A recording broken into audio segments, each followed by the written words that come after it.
A última frase de Jesus na cruz, extraída do Salmo 30, versículo 6, foi a seguinte: dirigindo-se ao seu Pai: em tuas mãos entrego o meu espírito. Evidentemente que aqui estamos diante de um antropomorfismo, isto é, uma expressão que traduz a maneira humana o ser e o agir de Deus. Deus Pai não tem mãos. O Filho que se fez carne assumiu a natureza humana e teve mãos. Jesus no céu ressuscitado tem mãos, mas o Pai não. Jesus, porém, é a imagem visível do Deus invisível. Portanto, essa afirmação, em tuas mãos, significa: eu coloco-me inteiramente diante de ti, sob a tua proteção. Sou todo teu. Por que eu citei essa frase?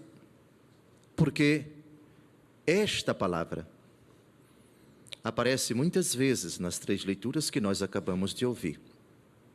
Vocês repararam bem na primeira leitura de hoje? Moisés estendeu a mão sobre o mar, e o mar se abriu. Depois que o povo atravessa o Mar Vermelho a pé enxuto, e os soldados de Faraó vêm logo atrás, a ordem do Senhor. Prestem atenção, porque isso tem relação com a última frase de Jesus na cruz: estende a mão sobre o mar. Moisés estendeu a mão sobre o mar.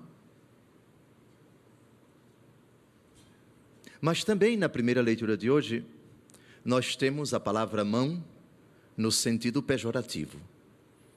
Quando a mão é usada não para abençoar, não para proteger, não para ser instrumento do poder de Deus.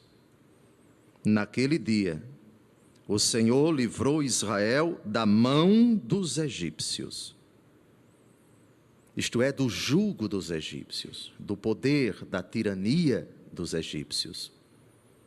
Mão aqui tem um sentido traslato, isto é, do jugo de um império que fez sofrer Israel durante mais de 400 anos. Essa palavra, mão, é muito importante para nós e ela recorre dezenas de vezes no Novo Testamento. Jesus utiliza suas mãos para impor, para abençoar as criancinhas, no capítulo 19 de São Mateus, versículo 15. No cego ele impõe as mãos nos seus olhos, Marcos 8, 25, e ele fica curado. Na possessa encurvada, Jesus impõe as mãos, Lucas capítulo 13, versículo 13. Para aquela menina chamada de Talita, Marcos capítulo 5, versículo 41, eu te ordeno, levanta-te. Jesus com sua mão toca nela.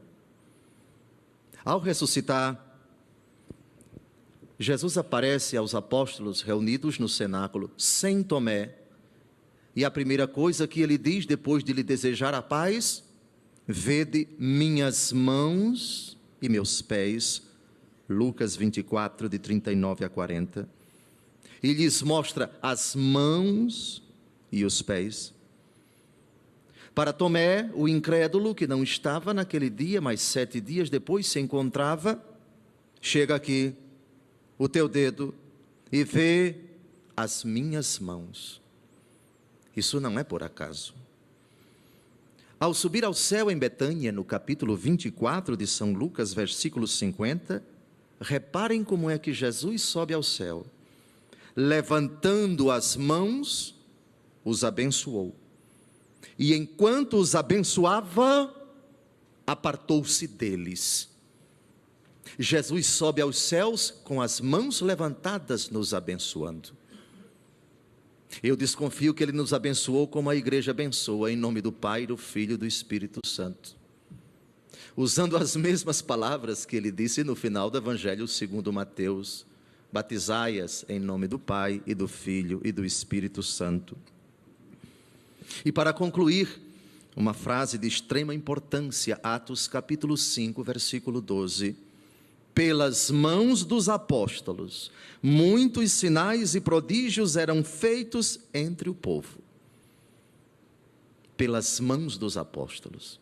Lembram quando Jesus disse: toda autoridade me foi dada no céu e na terra? Ide.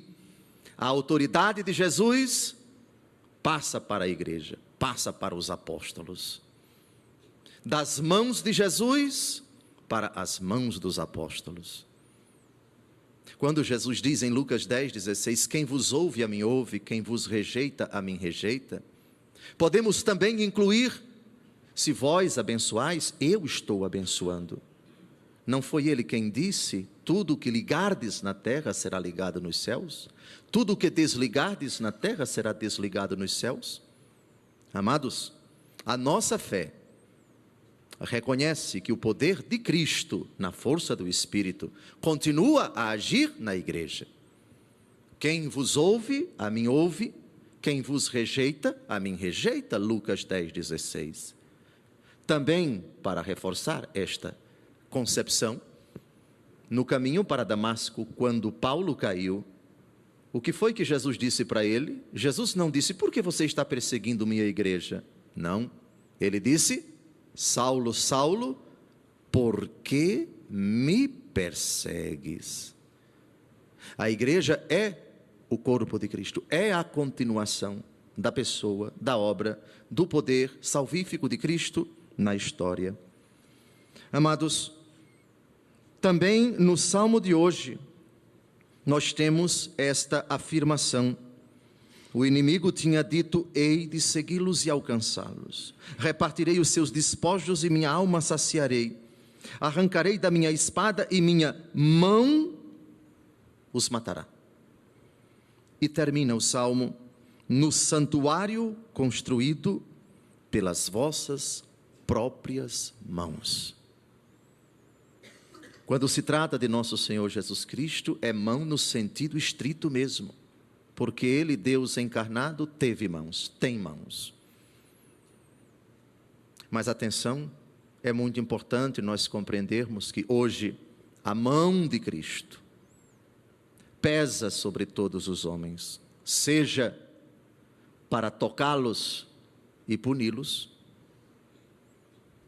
como também para curá-los, abençoá-los e defendê-los.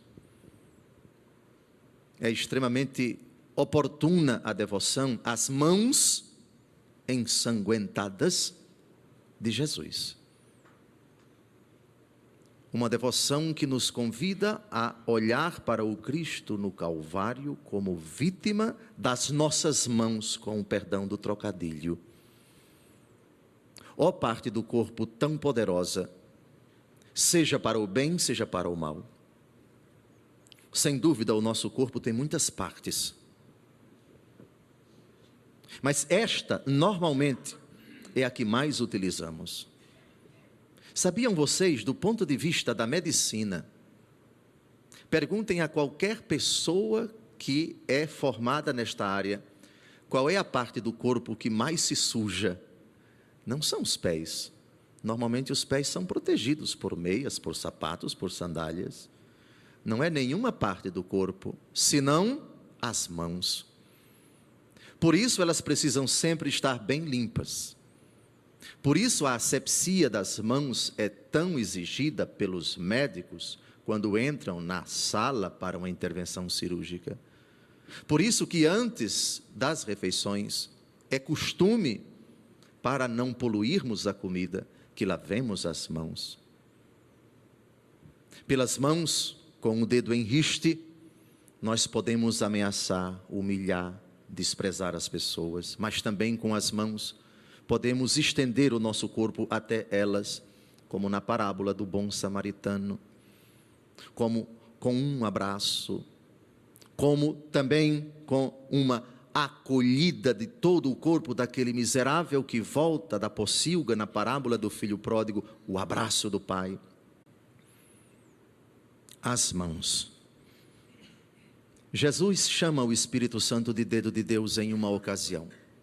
Se é pelo dedo de Deus que eu expulso os demônios, então o reino de Deus já chegou até vós.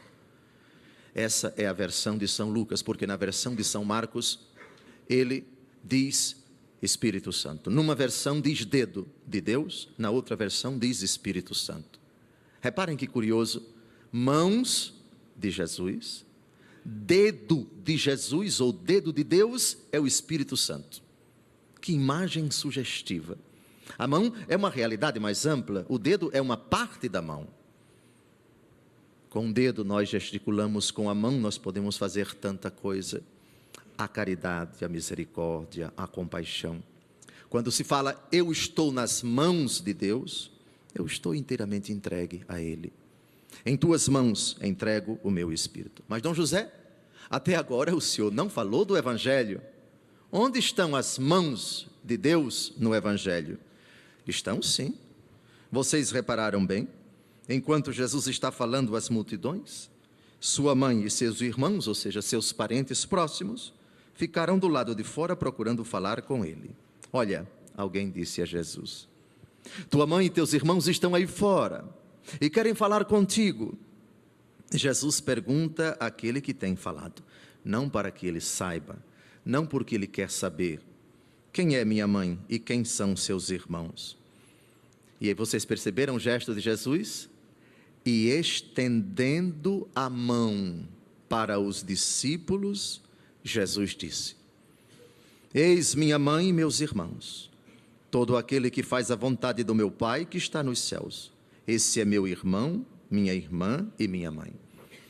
Aqui as mãos de Jesus, elas apontam, elas indicam, elas nomeiam, elas identificam, elas caracterizam. Hoje eu quisera que cada um de nós, pela fé, vislumbrasse Jesus agora com as mãos estendidas para nós, dizendo assim, quem faz a vontade do meu Pai que está nos céus, esse é meu irmão, minha irmã e minha mãe. Aqui penso eu, não se trata de um gesto corporal qualquer, mas de um ato de amor de um Deus que sabe tudo, que quer todo o homem para Ele, que quer que sejamos salvos, que quer que ultrapassemos o nosso vínculo importantíssimo, mas formal, da pertença à igreja pelo batismo, pela crisma, pela primeira comunhão, pela frequência às celebrações, aos retiros, aos cursos, pela nossa leitura da Bíblia. Tudo isso é extremamente importante, mas para o Cristo com as mãos estendidas, mais importante que tudo isso, ou melhor, como consequência de algo anterior, isso adquire um valor imenso para o Senhor, se vier acompanhado de um propósito sincero, de em tudo isso, e mais do que isso, fazermos a vontade do Pai.